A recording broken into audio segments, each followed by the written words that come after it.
लोकांनो, मी काय म्हणतो, प्रत्येक धर्मातील धर्मांधता आणि लालचीपणा ही अन्यायाची, शोषणाची मुख्य कारण आहे.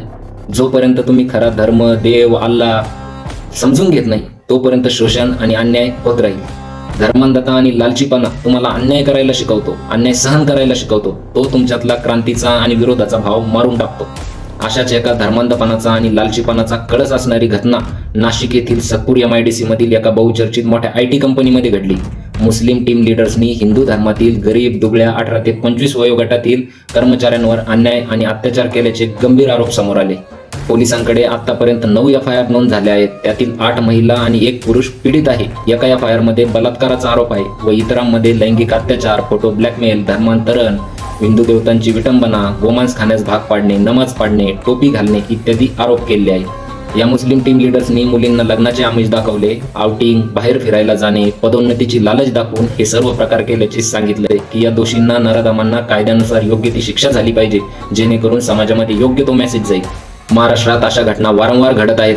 काय झालंय नेमकं महाराष्ट्राला? कोणी 100 महिलांचे व्हिडिओ, कोणी दुसरा येतो त्याचे 100 व्हिडिओ, कोणी कीर्तनकार एका लहान मुलीचा बलात्कार करतो, कोणी जैन मुनी एका महिलेचा अत्याचार करतो आणि आता ही IT कंपनीतली घटना.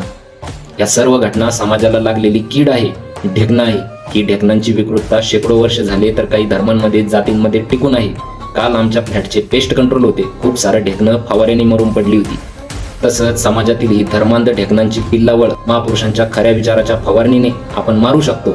यासाठी सर्व जाती धर्मातील तरुण तरुणींनी महापुरुष वाचवेत, स्वतःतली क्रांती आणि विरोधाचा भाव जागृत करावा, म्हणजे या विकृतीचे प्रमाण वाढणार नाही.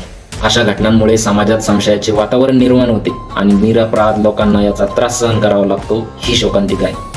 समाजात बदल घडण्यासाठी तळमळीने काम करणारे खूप थोडे लोक आहे. बाकी सगळे स्वतःच्या सोयीप्रमाणे, स्वार्थाप्रमाणे बोलतात किंवा गप्प बसतात. हे विशेषतः महिलांसाठी खूप घातक आहे, कारण त्या या शोषणाच्या सर्वात जास्त बळी ठरतात.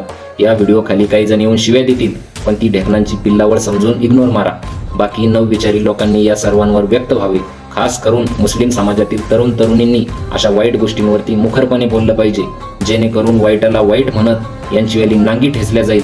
हा व्हिडिओ जास्तीत जास्त लोकांपर्यंत शेअर करा. आपल्याला महाराष्ट्रात अशी पिढी निर्माण करायची जी कोणत्याही जाती धर्माच्या वाईटावर मुखरपणे बोलेल, कारण संधी साधून बडबड करणारे ढेकणं खूप झालेत. We need real people who think for the people of this society and this country.